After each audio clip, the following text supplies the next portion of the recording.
Hi, guys. Thank you for tuning in. Today we have a special guest, a very good friend of mine, and I just want to do a little bit of an intro. We are excited to have Paradie on the Yeah, podcast. Paradis is a talented photographer by both profession and passion. yeah, She'll speak more to that more than I am right now. She's a yeah, creative content creator and a fellow podcaster. yeah, She also embraces the beautiful journey of motherhood, balancing it all with grace and inspiration. We yeah, are thrilled to hear her story, dive into her experiences, and learn from her unique perspective of life, if I might yeah, say it like yeah. that. So, guys, help me welcome Paradis. The floor is yours. How are you? Hello, Esther's guys. How are you? So, like she said, my name is Paradis. I like to say it with a French accent because I live in France and I always have to introduce myself. Mon prénom c'est Paradis. And, That sounds cute. and they always have to tell me, wow. And I'll be like, I know. Anyway, like she said, Yeah. I'm a mom. I have two beautiful, beautiful boys and a beautiful, beautiful stepson and Mhm. a cat. Because if I forget the cat, he will be offended. So four boys in total. I am a wife. I am Randy's, like very proud. That is like the proudest thing Mhm. that I know about me. And I feel like that is the most permanent thing about me because everything else I am can change, Yeah. but I'll forever be Rwandan from growing up there, from being bred there, and Mhm. yeah, and like Esther say, I don't know if I should talk to you guys or talk to you. We just let it flow. You can talk to both of us. It's all right. Okay, so like you said, I am a photographer. I am more of a creative. I started by loving drawing and painting, and then it Mhm. translated into the digital form of art. I do digital drawing, but then it leaned towards photography when I discovered the art of retouching, Mhm. because even if you already have the face there, but you do a few little magic tricks and the photo becomes an art. And I Mhm. do that with Photoshop, Lightroom. I'm not going to go into details. And I feel like because we're in the world of creatives right now, I'll talk about like having a podcast, being a photographer, Yeah, for creating sure. content, working in Mhm. communications. Because if I go into all the things that I do, we'll stay here overnight. So for now, that is Yeah. it. And I'm really, really happy to be on your channel or podcast or I'm everything. happy to have you. Yeah. That's a perfect intro. Like I feel like I'm lost. That there was a lot of technical words that I'm not gonna even repeat because I don't know if I got them all. But yeah, Yeah. fancy schmancy. Yeah. So I do have one starter question, and I just want to say or ask what Yeah. pushed you or inspired you to immigrate to another country away from home? What was the story behind? Yeah. Okay. So it's a lot of aspects combined that came into Mm-hmm. one big moment. Mm-hmm. First of all, I grew up in Rwanda having this big fluffy character that you Mm-hmm. probably, if you're watching, you're watching. If you listen, as you listen, you get what I mean. Yeah. And I always often get the compliment or the I wouldn't say compliment, but the comment that, oh, you have a white people's personality.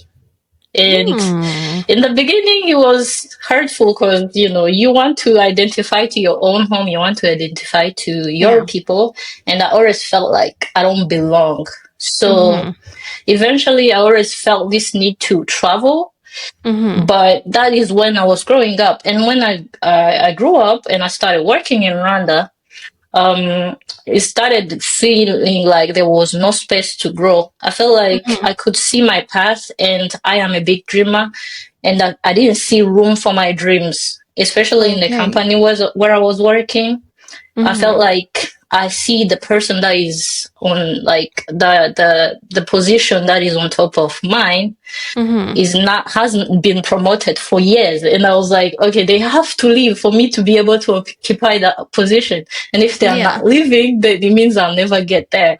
Yeah. And I started thinking salary wise, life wise, mindset wise, I need to get out of here to be able to experience more, to also kind of achieve more basically. Mm-hmm.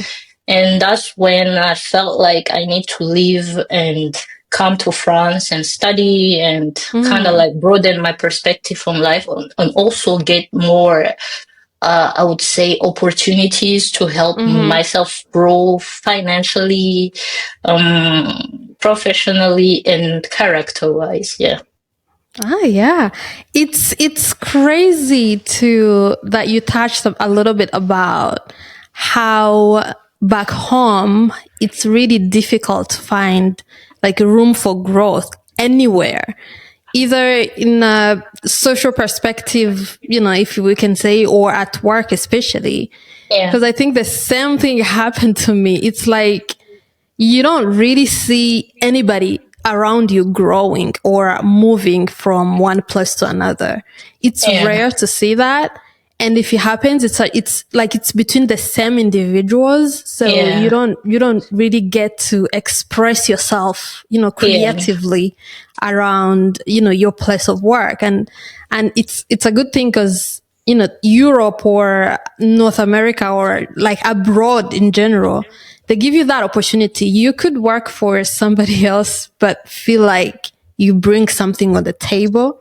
Yeah. And they're gonna invest in you as much as they invest For in your their growth. businesses and and stuff, and you're gonna feel some growth over time. And I think that Yeah. that needs to be talked about.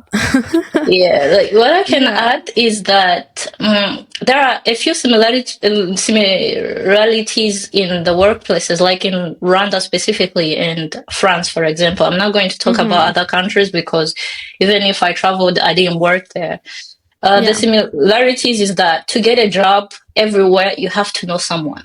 To get a Yeah. good job, like off the peak, I applied, it has Mm-hmm. to be either somebody that you work for recommended you, your families or your friends. There has to be a touch of I know this person and this person helped me to get this job. If you're Mm-hmm. going through the normal channels, what the difference comes in, because this time I can apply and start from zero, like a junior position. But I Mm-hmm. know that if I'm in a good company, after a year, we're going to have a discussion with my manager about my growth. They don't Mm-hmm. expect you to just remain on your position and keep quiet and be Exactly. happy where Yeah. you are. Yeah. What's Yeah. toxic about some companies in Rwanda, you find that some people went and slept into those positions. They have these Mm. benefits and opportunities that they don't want to let go of, that are Mm-hmm. sometimes in the background that people like me who just came to the junior position wouldn't know. And Mm-hmm. me, I'm wondering, but don't you want to be a director somewhere, or don't you want to open your own company now that you have enough money to do so? But these people are like, no, Yeah. I have these other advantages that you small person don't know about, and I'm not gonna let them go. So I'm not going to let go of this position. So you're not gonna grow. Mm-hmm. So what I can say as a positive, it's kind of not really a positive, but a solution, because we can complain and say this is wrong and this is right or whatever. But Mm. every time there is a problem, I love to attack it with a solution. The solution Mm-hmm. that is available in a country like ours that is growing is you Mm-hmm. have to be an entrepreneur. If you're not getting a Yeah. job, you Yeah. have to create the job yourself. That has Exactly. requirements, like you have to have your own capital, you have to be smart enough for people to invest in you, in your mind and your Mm-hmm. brain, or Mm-hmm. have that daddy or mommy who's going to give you enough of that money for you to start the company. So Yeah. most of the people our age or our generation who are entering the work fields, who need jobs, and they are not getting them, that's the way they kind of solve it. And sometimes they create jobs for others too, which makes, like your classmate didn't get a job and they got a big idea and they created a company and they will hire you because you were their friend in college. That's how we are getting around the issue, but the issue is still big. And the young people, we are trying to fight it hard, but some people are not making it easy for us.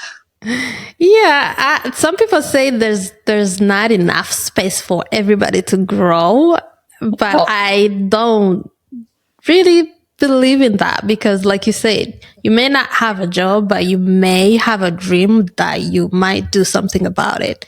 Yeah. If you can't physically find something to do that can earn you something, think of the digital world. Like invest in your internet to produce something, profitable. I think there's opportunities everywhere if we can just open our eyes and do something about them. But everything you said, it was really right. We'll come back to that because we're gonna see. Yeah. We'll talk about the harsh truths or harsh realities that people don't, talk about. Even if we praise, Europe, the abroad situation to be like heavenly, it's not always like that, but we'll come back to that. Anyways, what was your first impression off the bat when you got, away from home? Like you take your flight, you landed whatever you were going, you're gonna tell us about that. And what was your impression? Did you like it? Did you feel like estranged? Did you feel uncomfortable, or were you excited and dancing? Well, what was the situation like? Maybe my answer would be like in a span of a month to explain like the whole experience, because like you could say what happened to you in one day and it's not going to give the full image, the full picture. So the first time I came to France, I passed, like I had connecting flights, so I passed by Belgium and then came to France after. So by the time I got into the Belgium airport, it was massive. Like everything seemed huge. Like you're still in the plane in the sky. And I look down and I'm like, oh my God. Like you realize how we're always saying like Rwanda is a small country at the heart of Africa and all that. But you realize that no, it's too small. Like I didn't even know how small my country was. And you get into an airport and it's mega big. Like I can walk from one end to another of the Rwandan airport and, I'm done. But for you to come from, they say, for example, the airport in Paris, from one side to another, you take a train or something. You have to like drive almost an hour or so. And I was like, no way. So and the second thing I realized, it was too bright. Ooh. Tell me more about that. I came during the summer and the sun was sunny, if I can say that.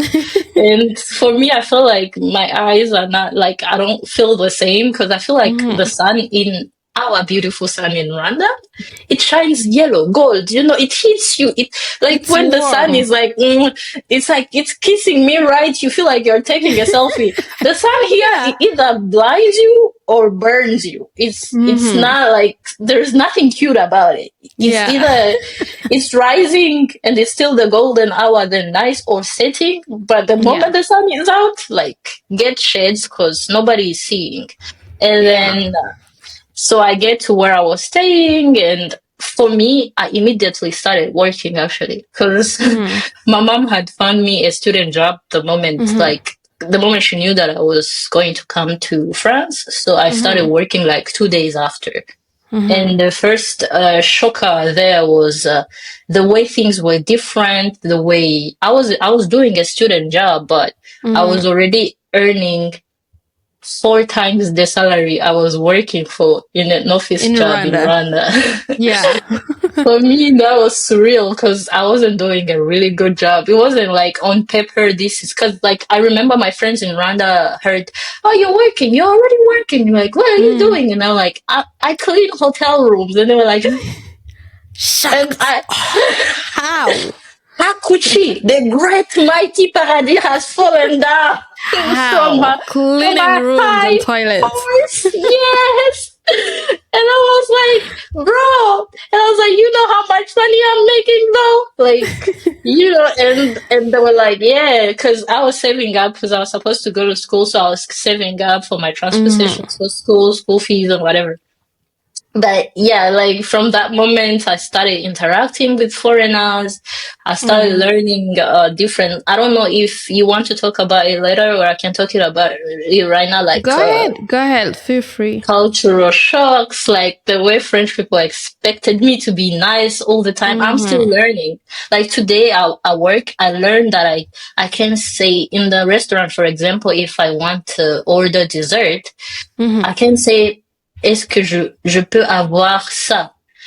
And the girl told me you have to say, est-ce que je pourrais avoir? Like in the future with many respect, and you have to add, Okay. s'il vous plaît. Parce que S'il vous I plaît. said, I'm going to say go parce que I said, s'il te plaît. Elle a dit, non, non, non, non, non. You don't S'il vous plaît. say, s'il te plaît. You say, s'il vous plaît. Because you don't know the person. And I was Yeah. like, oh my God. Like, so I'm still learning to this day. I've been here for 3 years, but Mm-hmm. like the politeness, the way you have to talk to people, the way you have to address like people who are your bosses or people you don't know, it was all different. And I started learning that, this weather, Yeah. this is not home. And then three Yeah. days later, so I'm working and I'm coming back home. The loneliness started kicking in because now, like in Rwanda, Ooh. every time I worked in the evening, I will come home and then I will go hang out with my friends. Every Like you evening, have we'll a go in a garunda small, scheduled already. yeah, we'll go Yeah. somewhere. I will go visit, or we'll go to a restaurant, we'll go like Mm-hmm. to a bar for music or whatever. But now, like, I don't even have anybody to call on, like, hey, you want to hang out? I was like, oh my God. So you're texting them, but the rush, the Paradis is in France or whatever abroad Mm-hmm. is starting to fade off. So people are going back to their busy life. They are not ready to respond as fast as Mm-hmm. you want. And it Yeah. started hitting that, yeah, like I'm on my own. But like I said, I have this mindset, like I don't dwell in a situation. Like if it's something that I'm facing, either I have to find a solution. And I Mm-hmm. knew that I was going to go to school eventually, so I had plenty of time to make friends there, which I did. Yeah. But it felt like, yeah, I started missing my people. I started missing home. I started realizing the prices of foods. I started Ooh. realizing that there are some things I will never ever get a chance to eat again as long as I'm in France. Because Tell me about it. the 1 kilogram of passion fruits cost 23 euros, which is approximately around 30K run on France. And I was like, That no passion you guys drinks are for me. lucky. You even have passion fruit. Rarely. You know, with the seasons in Canada, the crazy dramatic seasons like the winter, we can't have the fruits we want, even if we were super crazy rich. There Yeah. are things that you're not gonna find in supermarket. You guys have. The last time I ate a passion fruit was back home. That's like Yeah. almost 2 years now.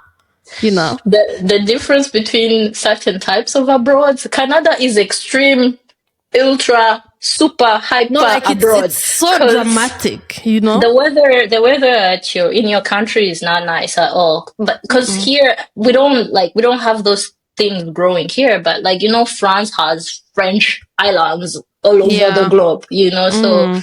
you have like some things growing in Guadeloupe and then some other things growing in some other island somewhere. And they Mm-hmm. import them to the mainland, and we get to buy them, but they will still be expensive because these are fruits that took planes to get to you. Yeah. These are fruits that were in They the first traveled the class world. seat. Yes, they traveled. Oh God. I'm laughing Yeah. too much. Like we get here and we realize how lucky we were to even breathe the fresh air from back Yeah, home, because everything everywhere around you, it yeah, comes with a cost. Like back home, there are things you don't even have to think about. You just go to the market, yeah, you buy everything you need.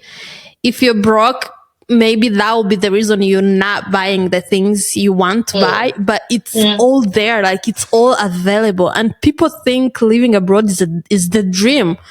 Yeah. Guys, No, you think have twice. to. I think you have, when you are ready to come abroad on this subject, because maybe there are so many other aspects, format your mind. Don't come Yeah. with, I only eat isombe or I only eat rice. Yeah, that's well Format said. your brain entirely and be like, God, whatever you bring my way, Yeah. I receive. That's it.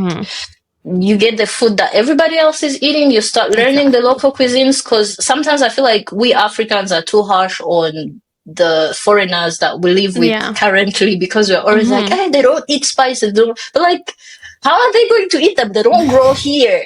Like, they had to adapt to what they Yeah. have. So as for us also who are chasing the abroad dream or the better life dream, we have to always come with an open mind and be ready to eat as much cheese and bread possible that we can Exactly. eat. Yeah. It's starting from scratch. I used to tell my friends back home that it's like teaching a baby to walk all over again. You get Yeah. abroad, like you said, you format your past life, Yeah. literally. You don't do any references to, the current life, from your Yeah. past. You just Yeah. do whatever everybody else is doing, eat what everybody else is Is eating, eating. Yeah. cook what's available. If it's not available, it's just eat. It That's is it. what it is. It is what it is.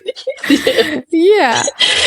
Anywho, what were the things that, as you navigated your life, in a strange country, living with strangers, what are the things that nobody never really told you about before you decided to move abroad?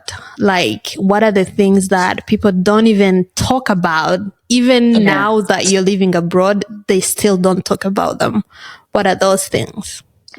I think this is probably global, but even if I tell you, there is no way of knowing something until you experience it for Oh yourself. yeah, that's Like, true.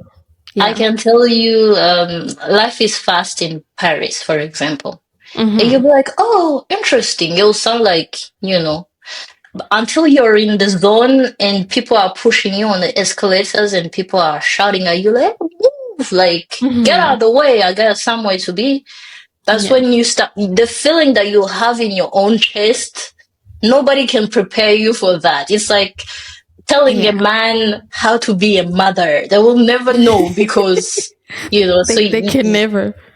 the good thing about this is that it's something that you can do and experience for yourself. And I feel like the moment you do, you start having empathy for people that you were seeing like abroad, and you're thinking everything is butterflies and unicorns and pillows. And the moment you start and you come and you do the struggle, you grind like everybody Yeah. else. Yeah. You salute, you see the person smiling next time, and you're like you're a hero. How do you Yeah. even smile? I can go like Oh God. French people this, French people that, life, the buses, the trains, like these are cliche things that every person will read, like what to expect when I go to France on Google, or they will go ask on ChatGPT. But the feeling, the experience, the feeling of loneliness, not because you don't have friends, but because everybody's so far away from you, and you're Like you're looking in your behind. phone and you're seeing them together without you, not because they don't love you or anything, but because you were like, I deserve better in life, and you picked Yeah. up and left. That feeling where you're conflicted and you're starting to feel like, maybe it's my fault. Why did I go? But you also know, I deserve this. I have a goal and a dream and Yeah. whatever. But it's fighting in your guts, and it's making you feel like nobody else will prepare you for that. The feeling Yeah. of seeing things, me, sometimes I was even vexed by seeing the Kigali Arena, like the new basketball court being built. And I love Yeah. basketball like crazy. Yeah. And I was like, I'm not here. Like, To and even whose see fault is that. it? Yeah. I cannot see a basketball game in Rwanda the same way I wanted to, but it's not anybody's fault. It's like, it's not even my fault. It's like, it had to be done, but I'll still feel gut-wrenched from missing out. They call it FOMO, but yeah, nobody will prepare for that. And the pace at which you have to learn, because normally we learn slowly, like you start from nursery, primary, secondary, and you have to you have to be eased into when you have your parents, your teachers, everybody is at your side, be like, I support you. One step at a time, baby. It's okay to make mistakes. Now you're in a situation where it's not okay to make mistakes. You make mistakes. I don't want to curse on your channel. You make mistakes. Oh, you know, it's not for you. Yeah. You like, actually, let me like just throw it in here. If you ever grow up abroad, don't ever sign anything. Don't ever like sign anything that you do not understand. And even an application, before you go like accept terms and whatever, read them. Don't do that. Yes. Read it, because in Rwanda we do it like that. It's okay. Here you lose money. Like, you click on accept terms and conditions and you didn't read the fine print, bro. You'll find yourself paying 20 euros per month, and you're like, where's this money going? Exactly. And they'd be like, but oh no, it's in the contract. Did you read the contract? You accepted the terms and conditions. So everything here you have to learn first. You have to be sure that you're not making any mistakes. And if you make a mistake, please learn from it as fast as possible, because there's definitely another trap right in front of you. And living in a life that is so fast like that, where you have to always be hypervigilant, where you're always on alert, I suffer from anxiety now. The things we didn't have from back home, we're having them here. Every sort of emotional attacks we're having. No, I would be the one on my phone scrolling, and I see people on TikTok, depression, this, are like, white people problems. And now I use that vocabulary where I'm like, I'm having a panic attack. Why is my chest in pain? Why can't I breathe? You know? And what happened? I just woke up, went to work, met a homeless person who probably sent me to hell, and then I got to work, other stresses, and then I came back, and now at the end of the day, I can't. So my answer, it was probably longer than I expected it to be. It needs to be said though. It was needed. You need to dip your toes into that lake and feel the warmth under your feet and know what the other person is talking about and where they're coming from. And then you can talk, and then you can be like, I have something to say about this. Otherwise, no. This is why I like to say, now that I'm here, me coming here was quite like an unplanned journey, if I can say, because I'm one of those people, I don't want to sound crazy, but I'm one of those people that never really dreamed of living abroad. It just happened. And of all people in the world or in my family, it just happened to me. And I still today won't tell you why, but after getting here, I had that picture that you talked about. Like, I had this image of, all my friends living abroad. I was even proud to say that I have this friend abroad. Thinking it's like a fancy thing, like I'm flexing with my friends that I have more people abroad than they do, Yeah. Come to, live here for real. And I'm like, hold on. These people were living like this? Yeah. I'm embarrassed almost of the conversations I had with them. And to some of them, I feel disappointed because the image they show off and the reality are two different things. Yeah. Like, I don't want to go to details, but But like I'm in an era where I say give people grace, because Yeah. And give just give ourselves them grace. grace and give ourselves grace, because who knows? So we see you and your fancy clothes and boots and places and restaurants.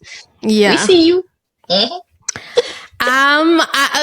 Speaking of that, do you think this life is for everybody? Like, take yourself back, for example, to the Yeah, life we lived in Rwanda. It was very friendly, very slow, I might say, yeah, very chill. You have plans from Monday to another Monday. If it's not yeah, visiting a friend, they are coming over. It never ends. There's just this beautiful ambience. And yeah, then there's this journey that's all destructured. Like, you grow up, you go to high school, finish high school, university, and then you start yeah, thinking of marriage. And then if you're a girl, you probably don't want to go to work. Your husband is going to work for you and bring, yeah, the moolah home.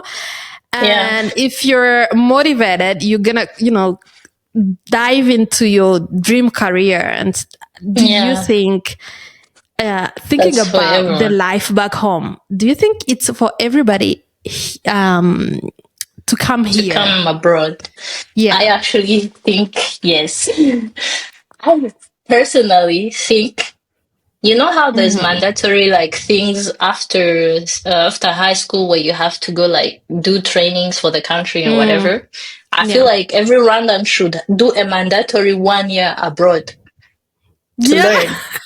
Yeah, it either Oh my toughens God. you up, or it kind of like, because It I'm opens your not a fan of eyes. staying bubbled. Like, yeah, if you're into one place, one way of thinking, sometimes it creates all these problems where you find like people are getting in conflict because there is no empathy, because they don't know the other side, and there are these other people who judge other people for being Yeah. lesser thinkers because they haven't experienced as much as they did. And I Yeah. feel like personally, as a young person, I would advocate for every young person to get out of the country. Not, maybe you can choose if you want to live abroad or not, that depends on you, but at least get a taste of what it's like into the bigger countries. And I feel like that would even be a great way of, for example, if you love your country enough that you feel like I will never go live anywhere else, at least you go and learn what are the others doing that are going to impact or benefit my country. You go there, learn, come back and innovate and create the jobs that we are complaining about, that we don't have enough of. Because personally, every time, like, I stayed here for a year and then I went to Rwanda for a month, and I was already used to the system and whatever. And when I got to Rwanda and I would see the buses, the way the traffic jams and the way everything was kind of like messy. I know here when I have to go to work, I'm not going to stress or obsess over owning a car, because my bus is just in front of me, and I know at this Exactly. time the bus schedule is this. So if I want to get to work, my bus will be here at this time. In Rwanda, Yeah. it's not the case. And every time I feel like, yeah, this can be a great way of learning what are these other people doing, and how can I fix a problem, because we know that many people are complaining about different problems, not just the transportation system. That was just an example. Yeah. And then Yeah. fix them.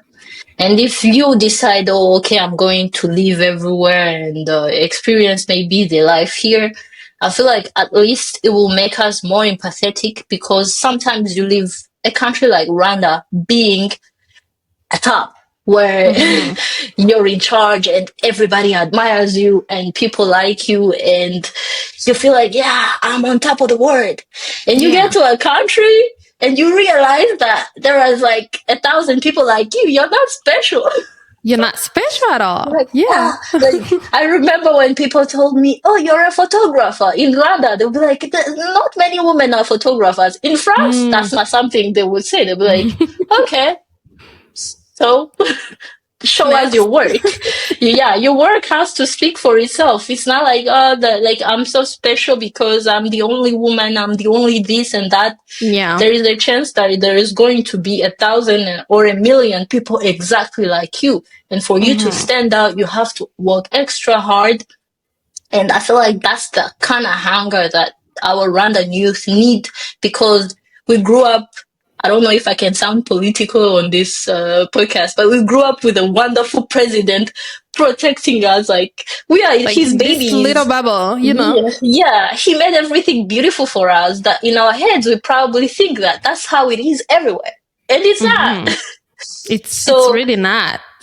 yeah, there's a saying that like a poor person will work so hard to make their children live comfortable. Not like they live, but their children will end up creating poor children because they are lazy. They got everything they wanted, and there will be a circle: have poor children, and then these poor children have rich children, and then it goes on and on and on and on.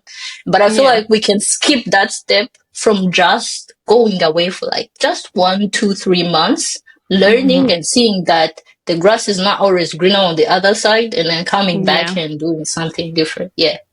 And appreciate the life we're living it, because I don't think we get to appreciate the current situation up until we go somewhere else where everything is different and it's unexpected and it's not, Yeah. It's not like we think or milk we and thought, honey. Yeah. you Yeah. know. It's you in Europe, sometimes I feel like some aspects of life are even a bit easier than here, because like you said, if somebody came with the title from Rwanda or any other country in Africa and they come here, Canada does not take any, and I mean any, educational document from any country. Like there's just like a few countries that they can accept your diploma, your master's, it's very few countries, Yeah. And for some people, they're not told that that's the case. So they come, they've done, the studies, they have the doctorate, everything. And they get here, they expect to continue, in the expected fields, same way they were living in Rwanda. Their countries, yeah. And then they get shocked when they are told to go start from scratch. Yeah. But what is beautiful about Canada though is it's you guys have a country that has both the languages. You have an English side and a French side. So not only does Europe or France not care about those diplomas, but be unlucky enough that you did your education in English, which is the case for us randoms. Yeah. There's no point. You either have like come with a few money so that you buy yourself a Tesla and start Ubering, because exactly. So I know a guy. I've heard. I don't know the guy, but I've heard the stories from my fellow Rwandese here. He just moved here recently, and what was his title? He was a doctor somewhere, King Faisal. I don't know. I don't remember the real story. And then somebody told him that when it wasn't a lie, because at somewhere there's a way you can validate your documents, but it doesn't happen for everybody. It's rare for us. Yeah. The African countries, it usually don't work. You have to start from scratch. You go back to high school, maybe college. I don't know if you're lucky, but you have to start over. He gets here. He had a good family. He was rich, obviously. He was good. He was okay. He was just pursuing, the American dream abroad. And he gets here. He's shocked. He's like, hold on. Why didn't you guys tell me? He's finding himself, doing these low key, junior jobs that are not even in his field, because he has to do them. Otherwise he's going back home. Nobody's going to leave for him here or lend money. People don't lend money here. You Your money is not even yours to You begin have with, to you know. you have to get it from the bank, and the bank will own your soul here on after, Exactly. Hmm. and you will spend the rest of your life paying it, and you'll never move from the margin of poverty. But Exactly. And I'm like I like, said, we are in the spirit of grace and solutions. There's actually a hmm, way around it. I feel hmm, like for everybody who wants to live abroad, yes, educate yourself. People like Esther and I are trying to put content out there for to get prepared on what to expect and whatnot. But there is always the way, apply for a student visa and come and study first. Even hmm. if you have a diploma from whatever and you did the masters, Yeah, 2 years are an okay sacrifice to get to a greater exactly. life. That's what I was So getting at. You redo know. the masters in Hmm. Canada, in France, or whatever. The moment they have, like, we can complain about so many things, but the moment they have that diploma from their country, Hmm. you will find a way. Well, there are some people who are, you know, they will get in interviews and not know how to speak for themselves. There are all these other small Yeah. issues, but Hmm. honestly, if you're a hard worker and you've done your education where you went, it's gonna work. But if you come from Rwanda with, you're a doctor in Rwanda and you expect to immediately become a doctor in Canada, it's not going to work because It's not the working. instrument that they use, we don't use them. Like, I've been Mm-mm. to a French hospital and a Rwandan hospital. Honestly, I was like, Different. no. Yeah, it's not the same. So how, like, we can be like, oh, maybe it's discrimination. No, it's not necessarily discrimination, because sometimes the jobs that you are asking for. Oh, I wanted to say another thing. In Hmm. Rwanda, we also have the room. We are going to talk about Rwanda because I don't know any other African That's what we countries. Like, know. yeah. Yeah. So in Rwanda, we have this comfort where sometimes you suck at your job. You are really lazy, but you get Mm. your salary. And Hmm. when they are going to do, how do you call, like, these measurement systems where KPIs, key Hmm. performance indicators, you find a way to manufacture reports and you get away with it. And you find Yeah. sometimes these are the people who are sleeping on their jobs, and they Mm. don't want to let them go because they don't even know their job. And you find that Yeah. the junior person is the one that is doing their job. Hmm.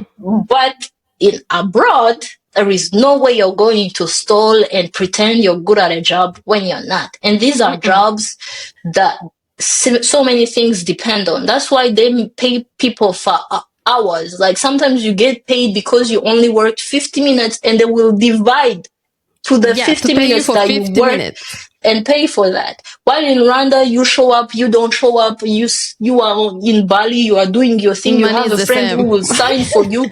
Yeah, money is the same, and you get it, and you have this freedom. Here, Yeah. you have to put in the work, you have to get off your chair and work, and prove Hmm. that, yes, I really deserve to have this job. If you bring that mentality, or maybe I'll do it later, procrastinate tomorrow, yesterday, I don't know, it's not going Hmm. to work. So It won't work. yeah, we often come with our mentalities where it's supposed to be easy. You have to knock on doors. If they say no, you knock on another one, not stop. And eventually, if it doesn't work, sometimes you end up creating your own job. Exactly. Like Yeah. at work, even if you're sick, they're gonna deduct your sick Leave, yeah. situation, leave. They're not gonna pay you for being Nope, sick, you nope. know. And it's just the system. They're not being harsh, or I don't know. They're No. not being. It's not just you. They It's get just value for money. They have to get the value for exactly. the money that they gave you. Hmm. So the professions like doctors and lawyers and these big professions that can actually affect human lives. Let's not Hmm. even go far as like transportation. You're a bus driver. It's not a Yeah. big deal in Rwanda. You're not a big deal. But here Hmm. you can affect the whole city for just delaying one bus or not knowing how to drive one bus. So Exactly. everything abroad is a system, it's an ecosystem that one thing affects this and these. There are human lives at stake that they And there are take no everything. shortcuts. Yeah, they're taking everything really seriously. Hmm. That, like I said, format your whole way of thinking, get where you get, adapt, because every country is different. So you might choose to go to Japan, the other end of the world, or be in California. I don't know. Adapt to the place where you are. And the moment you decide to leave and go in another country, format again. Don't go Again, say start over. in California we did it like this. That's California. California is California. Yeah. And school wise, Yeah. I didn't get the chance, and I don't think it's soon to go back to school because I'm still adjusting to this French situation. I can't go back to a French school. I will be lost. I will repeat 5 years in 1 year. 5 years. But school wise, what did you think was more like the difference, the advantage, or the shock that you had when you got into school here? Because I hear my husband did his whole life abroad, basically, and he did his studies, first job, second, 50s. His whole life was here, and the way we see things are totally different. And then the things we know at the stage we know them are very different. Even the kids, like, it's very different. The things that my first one knows or is being taught at school are the things I was taught in high school, literally, you know? Yeah. So to you in Europe, in France, what did you find was more like, this is not how we do it back home? Like, this is different. What did you find? I think the key word is in just being in France. The word France. I didn't even study in French. Like, I came to do a master's in an international school. They call them, it's called here Grande École. It's like prestigious schools, you know. Oh, okay. For the cool kids. For the smart kids, you know. Like me. Jokes aside. So I get there and I expect international behavior because I was coming from an American system where we learned by doing. They exposed us to projects, not like, notes and long syllabuses and whatever. So it was more doing. That by the time I got my first job, I went there, like, this is back in Rwanda. I went there to do an internship, but I was already working that I got hired from the internship. So I get here and expect the international school to be on international standards. No, it's very French. The French system, if you remember it in primary, was about memorizing. Exactly. Even the kids that you said they are learning things from high school. The first thing that they teach them here is memorization techniques, because you have to learn it like a prayer. Everything they learn is too much. We would call them bobine. Yeah. Bobina. So I was like, huh? Like, the first exam I did, I was like, what is this? Like, huh? Come again? Say what? Because it was, this is the first memorize. And sometimes the teacher would come in class and he would talk to us about his personal life. That's something I've learned about the abroad people. They are very me. Yeah. So he will come and be like, my wife this, and then I bought myself a drone, and then I did this, and then, oh my God, I have a beautiful car. And I'll be like, okay, so where are the lessons? And this is a guy who's probably teaching us global finances. And then he will send the book. The notes. Go read. Go read. And then ask you questions from the book. Like, and so there are questions like, on page 6 of my syllabus, I talked about la. What was I talking about? I was like, what? Like, no, what kind of question is this? You can tell me, like, your mission, like, as a communications maybe master, your mission is to go and create a communications plan or communications basically plan, and from planning to executions, and take me through that. The guy will be like, in my syllabus on page 10, I mentioned these points 1 to 3. What was the fourth? Ooh. Okay. I would see the exam papers and I was like, you know what? Maybe this life is not for me. Hey, imagine Paradis giving up. That's not the you that I knew in high school, though. But I don't give up. Like I told you, I'm a solutions person. Yeah. Yeah. I don't really quit. I adjust. Like I realized that it would be nice to have this diploma or whatever. Like I went to this prestigious school. It's well known. Like every time in the city that I live in, every time I'm talking to a person and I tell them I went here for a few months, and they're like, "Wow, how did you manage?" And I'm like, "Yeah, no, it sucked." Because it's like fancy school, but Yeah. I couldn't see myself because the English system has not really English, but American system has already adapted me to learning to do things, not to learning to memorize things. Because sometimes I don't know what because like you tell me the marketing steps, and I will not like detail them for you. But the moment you tell me you're launching a product, take me through what you would do.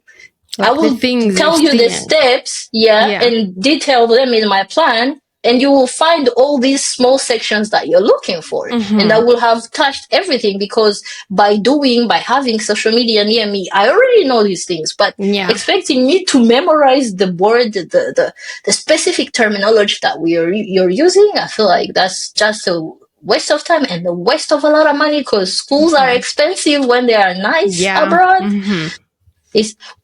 France is okay. People who go to Canada or the US, North America, there's something called student debt. That is, it has everybody in a chokehold. But the South America is even better. Here, you don't even have access to the student loan. Yeah. So most of the schools, if you didn't grow up in the system, you may have a scholarship, but most of the time you're not gonna have, that scholarship. You're gonna pay cash in full to deadlines, and it's gonna be I don't want to pronounce the amount because it's crazy. No, they can search it, they can see it, but they can see it. The good thing is that when it comes to European countries, they have systems in place that getting access to education is the easiest step, but finishing, everybody, like not everybody, that's a wrong generalization, but so many people quit halfway. And for me, when I realized it wasn't working for me, it wasn't just the fact that it was hard because I could have grinded, but I realized that there is a niche that I have.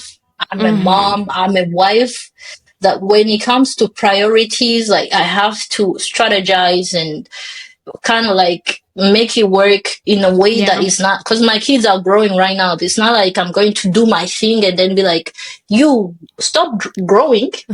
I'll come back for you later. So later on when I'm done with school, I'll get back to this. So I had to find something else to study so that it's a skill that I can use for myself, or I can use and people pay me. And then also have plenty of time to be everything else that I am, because they call me a couteau suisse here. I'm a Swiss knife, because I do so many things, and So how is that working out? Pursuing a career? You're gonna tell us what you're trying to dive into, or where you see yourself, career wise, now that you live in France, and how it's working out, or if you're on plan B or C or D or still on A, how is it working out for you? Yeah, so I feel like, I don't know, but from the vibe that I get from your podcast, I feel like we are here as messengers of hope, right? So I am highly on positivity. And in the beginning, the plan that I had didn't work out. Basically, I thought I'm going to come here and do a master's. But also the other thing that I've realized of getting away, and it's basically taking a step back, maybe Mm-hmm. going so far to get a better view of things, a broader view of things. I Mm-hmm. realized that since high school, actually, I've never learned anything that I wanted to learn. I always Yeah. did what people expected me to do. What the And what I society thought, expected. not even society, let's not go that far. My mom. Okay. Tell me about it. Oh Your God. parents tell you we want an engineer as a daughter, you do that, you know. Yeah. You don't really think what is calling me, what would I be happy doing? I never Mm-hmm. really did that. That's how I ended up in math, physics, and computer science. Mm-hmm. While if I really followed my passion, I would have been in an art school, you know. Yeah. And then in uni, I did engineering and then communications, and all that was either for certain agendas behind or survival, basically, Yeah. or to please people. And I also, like, when my masters didn't work out, I had to question myself, like, why exactly do I want a master's? Mm-hmm. Like, is it going to benefit me? Do I see myself, like, this master that I'm doing? Do I see myself going to work and being happy in Mm-hmm. that workplace where I'll be doing? Or I will find myself, because I can say so many things about the place where I worked. I love Mm-hmm. doing what I did because it had so many creativity in it. But Yeah. the fact that I had to sit in an office for hours and hours, sometimes you don't have anything to do and you're sitting there and Just pretending to showing be on up. your best behavior. Yeah, Yeah. you want to watch a movie, but you can't because they are watching what you watch on your screen. I felt Mm-hmm. like, no. And I realized that with that master's, I will end up in the same position that I dreaded, that didn't feel like me, that I wasn't happy in. And I was like, you Mm-hmm. know what? It's enough now. Like, I'm at that age where I go, like, now it's for me. I do what I want and I do it for me. Yeah. So I'm glad that I came abroad and I went far, so far, to actually look at myself, get a mirror Mm-hmm. and check myself and realize, you know what? Now I actually know what I want. I want to be a business person. I want Yeah. to be the boss of me. Because I'm always saying I want to retire at 45. But what I mean is not that. What I actually realized that I wanted to do, I didn't want to be in an office after I've turned 45, but I Yeah. don't mind having or going to my photo studio when I'm 50. I didn't feel like I had any problem with that. So I realized the problem is, Preach. why am I doing this? Like, I will have a master's, I will post on Facebook and on Instagram and on WhatsApp, and my mom will post me and be like, my baby, she made it. And yeah, I will get this many congratulations, 500 likes, but then what? Am I happy? And then what do you do No. after? So I started basically investing in myself step by step. I Mm-hmm. started buying equipment. I started with a laptop, actually, because that's where everything happens. I didn't Mm-hmm. buy it. I pressured my husband into buying it. So you know how your birthday is coming up, You, and you speak about the thing 2 years yeah, before. yeah, you keep mentioning that thing, and you say, "Oh my God," like M1 chips, like MacBooks. It was like the first time that, like, M1, M2s. Now they're like on M4. It's like, Mm-hmm. M1 chip. Oh my God, the Retina display. Oh my God, the speed, the memory capacity. And sometimes I will go use his laptop and search the laptop that I want and leave the window open And then leave. and leave. Well, Oh so God. I'm glad that my husband is not tone deaf, because he got the message and he got me the laptop that I wanted, and we started Yeah. there. Mm-hmm. Also, because biggest part of me is being a family person. I'm huge on family, and the couple that I'm in, I live for me and my husband. Basically, I love the Mm-hmm. way we work. I had to have this conversation with him as well. I was like, I'm not happy doing this. Like long term, when I might see myself in an office doing this and that, yes, there might be good, secure jobs, but I don't think I'll be happy. This is what I would like to do. And he didn't mind doing a regular job for me to Yeah. go after my non-regular jobs, you know, Oh, that's sweet. where he secures the safety of the family, and me, I can go be a podcaster, be a photographer. And these days I'm a translator. I love English, so I had to Ooh, find a way to nice. get back to it. So I can be all these things that I want to be, and I'm happy that I'm at the point where it's bringing, because in the beginning it was like a year or two before I could make any money and be like, now I'm contributing to the family. But in financial terms, I'm happy to be at a point where I have broken even. I'm at the break-even point. I've even went beyond that, and that's because Ooh. shout out to my husband. That's because he was there to support me, to be patient with me.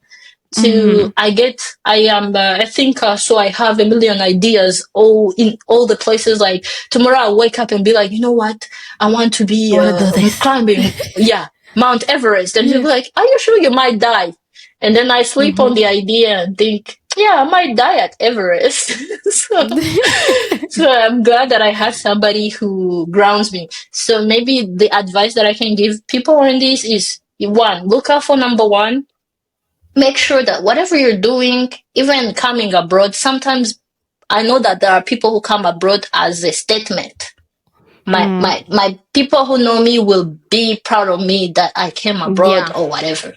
So when you get here and it's now giving you the gratification that you thought it was going to give you and everything is going wrong, you start regretting it and you cannot go back now because you have to save face.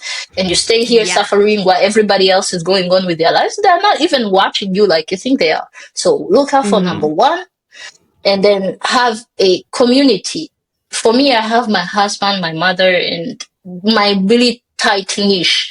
But for you, it can be your best friend, it can be your friend from work, it can be have somebody who grounds you, that you talk about these things and idea together, not just talking about, hey, you saw what dress she was wearing yesterday. No, like really ideate and put your ideas on paper.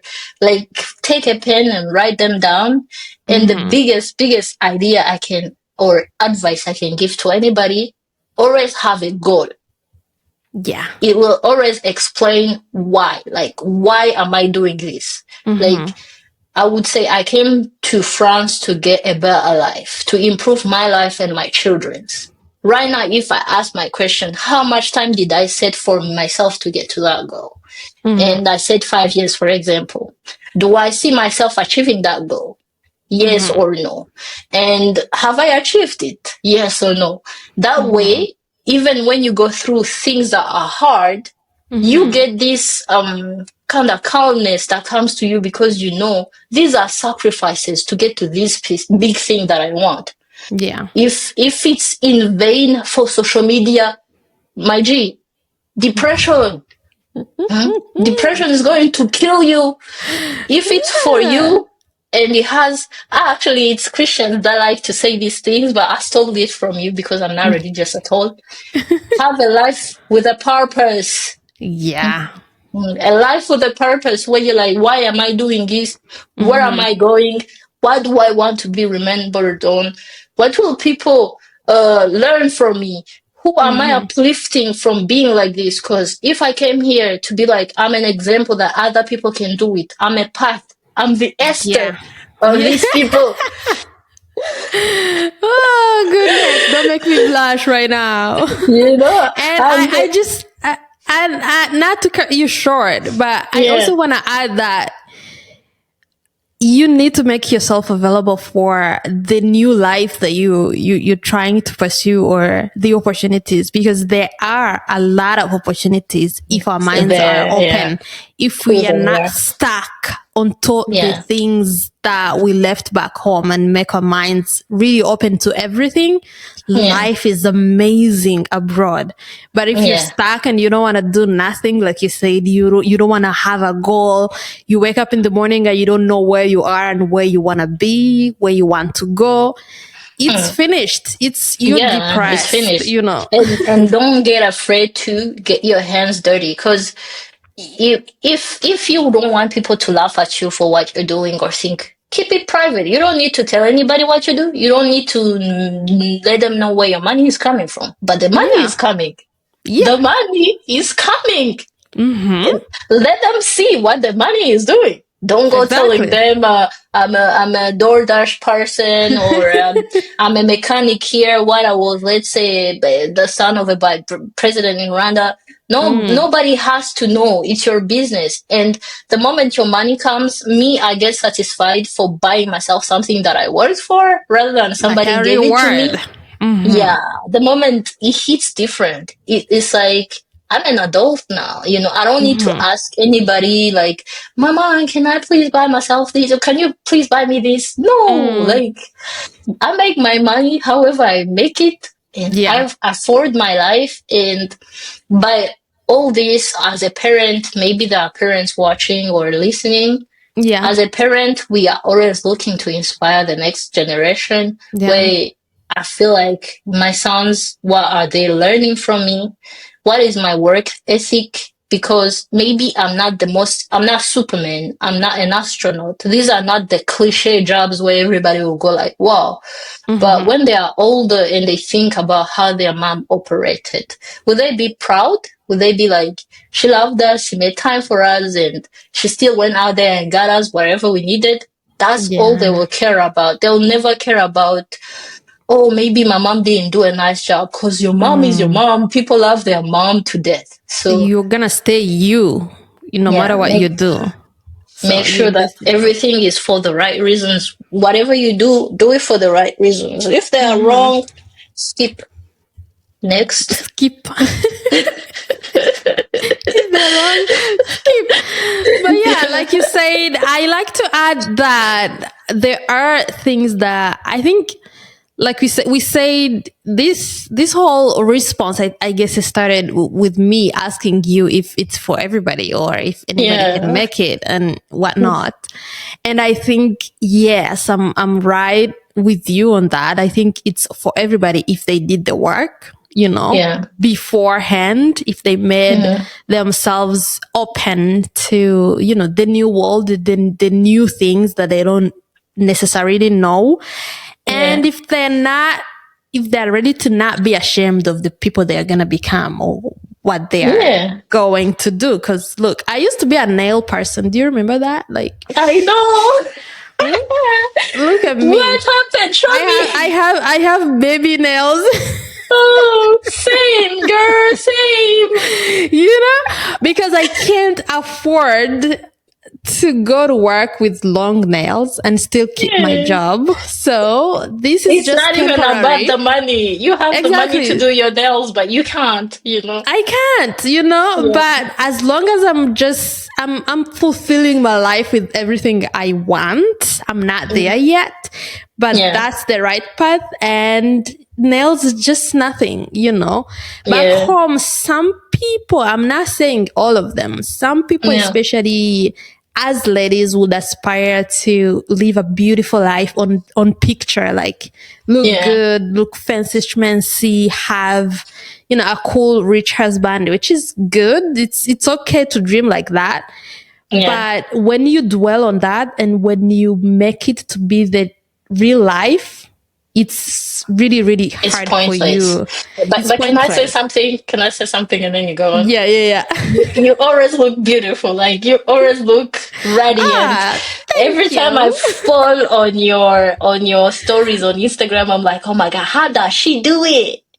You Maybe it's remember the you even phone. taught me how to do the lips and whatever, but look at your lips, look at my lips. Like the math is not Yeah. my thing, Like we started, we even did our own hair, Yeah, no, Like girl, have those little skills because I'm not gonna pay yeah, 300 for this. No. yeah, No.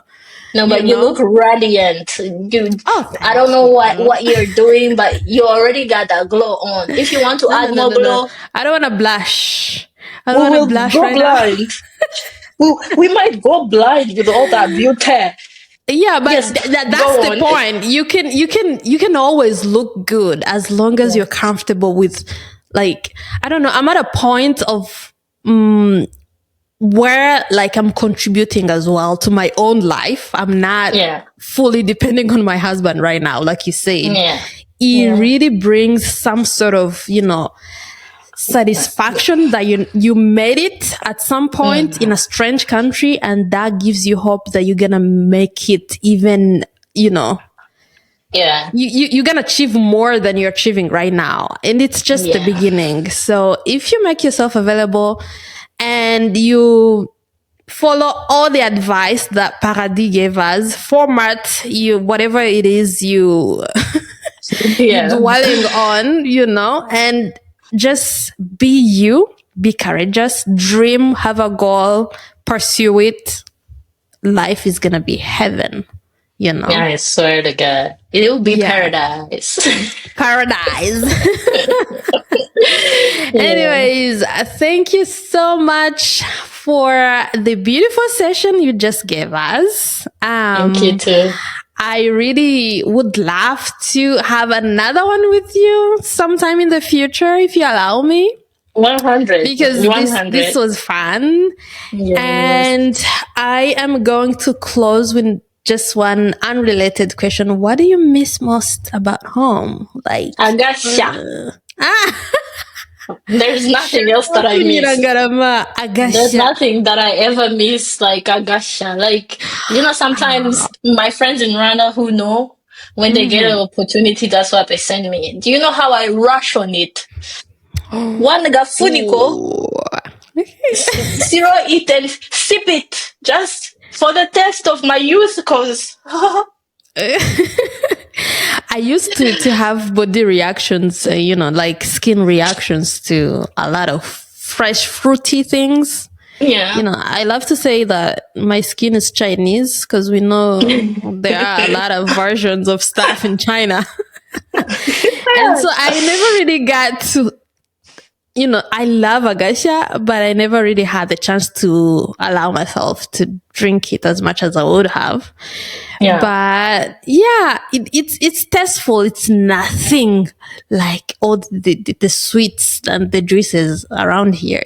Yeah. You can't compare it. And you guys, you don't have the Magasin Africain? We do, but you should see the prices in there. Like the gacha here, it costs 20 euros, so it's like 25,000 Rwandan francs. Yeah, So same here. for a drink, it's too good that it's probably going to finish in 3 days. I'm not going to Yeah. spend. It will be a whole budget on its own for that. So we settle for the €1, €2 juices that we have here. Yeah. Yeah. Apple juice is mostly and orange juices because that's what's growing in France. So And you don't I've you learned don't you don't to miss yeah. go on. I've learned to love the things here, actually. I've learned to love French cuisine. I've learned to love the fruits. There are so many fruits that we actually don't have in Rwanda as well. So Yeah. I've learned to love them. So basically, like I said way before, it's all about adaptation and, living in the moment and appreciating what you have, because I can always dwell on my gasha and I know my life will never be the same, but what can I do? Yeah, you developed the test for the French. Yeah. Sometimes I get very nostalgic, let me say. I buy the groceries and I'm like, there's nothing for me to cook. Like, where is Yeah. it? I don't want to cook this. But then the other time I'm like, wow, best meal of the night. Like Yeah. you just accepted that that's what you're gonna get. Yeah. But yeah, I miss the food back home. I'm very big when it comes to the kitchen. I'm a very passionate cook, so you can understand. And Yeah. I miss the people because the loneliness here, it's killing me. I miss But the you know what happened ambience, to you me? know. Eventually, I adapted too much that I became an introvert. Like from Ooh. like the 1 week before it hurt, like I was a very Mm-hmm. social butterfly. In Rwanda, I was known, like if you ask anybody, Paradie was, I was like the Great Gatsby, if you can call it that. Like Diddy, but in Mm. a nicer version. I always organized parties. People were always Yeah, yeah, over at my home. I yeah. loved cooking for my friends, so I was always surrounded, and it hit me so hard, but I was like, I'm not going to kill myself over it. And Mm. I adapted to the point that now I don't like people. Like, I am okay I having a conversation every now and then, but let's get to the point. And time is money. You get, I so. think I think what happened to me is just that it's the reduction. So instead of having so many people to talk to, I kind Yeah, of narrowed down to a few. yeah. Um, but I used to be like that as well. I would be the person who's gonna have 30 people sleep over, at my house. Yeah. I would host from Monday to another Monday, regardless whether you have to go to work That's so easy in tomorrow or Rwanda. You not, you always just have to say urihe, and they're like han fata kamoto, and they're like ndash. So it wasn't something you Exactly. have to overthink. But I've learned in Europe also. Maybe we'll probably talk about this next time. You have to really be careful about people. It's not the Exactly. same. The waters It's here, not. the crocodiles, and this is water. Mm-mm. No. You might You find gotta think yourself. about, Yeah, yeah. you So have it's to. You different, have to but be. You have to be very careful. You have to vet people. mm, Sometimes to let in a person in your life where they get to actually see where you live, you have to have met them like 30 times, and you have met everybody in their life where you're like, I'm pretty sure there is nothing weird about you. Because they hit you with a weird out of nowhere, and you're like, why are you stalking me now? Like, a like, person what are you starts doing? being strange, and And yeah, getting rid of them, it's another thing as well after. yeah, because So we have this random niceness and kindness where we want to be polite to anybody and not be pushy, but then you realize that it's your safety at stake. It's your like and your life at kids, stake. by the way, and your kids' Yeah, and your safety. kids. So you're like, Yeah. no, I'm not random anymore. When it comes to that, I'm like, I have to be European, block you everywhere. We are done. And the funny thing is, like, we're talking about friends. It's not even like creepy guys trying to date you. No, it's Yeah. friends. Like Friends. another Yeah. girl can be very weird and very stalky and very, why are you talking to another person? You're my friend only. You're like, huh? So I think with my adaptation and Oh my my god. trying to fit in, I was like, you know what? I have my family, I have my kids, I have Yeah. 3, 4 good friends. Maybe that's enough. That's enough. Yeah, living abroad, that would be enough. In Rwanda, you don't have to even know the names of all your friends. You're just friends. Whenever you meet your You friends, say, shoo. exactly. So when you meet your besties, when you go home tomorrow, you also be besties. But you don't really have to Yeah. know my name. But You it's would just different call here. each other, chérie, on va chou, on va où We chou. boo. Quanto daherukanye bite boo ay ay minsi myinshi, and you're like, Oh yeah. god, I But miss maybe all that's that also a though. good thing. Yeah, I miss it too. But Yeah, sometimes maybe living with a little reality and less fakeness, sometimes that's good too. I feel like that's one good thing yeah, about Europe and abroad is that it has to be 100 or no. or nah. There's no in between. There's no Yeah. 50%. No, no, no, no, no, no, no. Anyways, Mm. we had a good one. Thank you so much. I know it's late. So I'm gonna let you go ahead and take care of yourself and the family and the baby. Say hi to them. Yeah. Yeah. And see you next time. See you. Bye bye.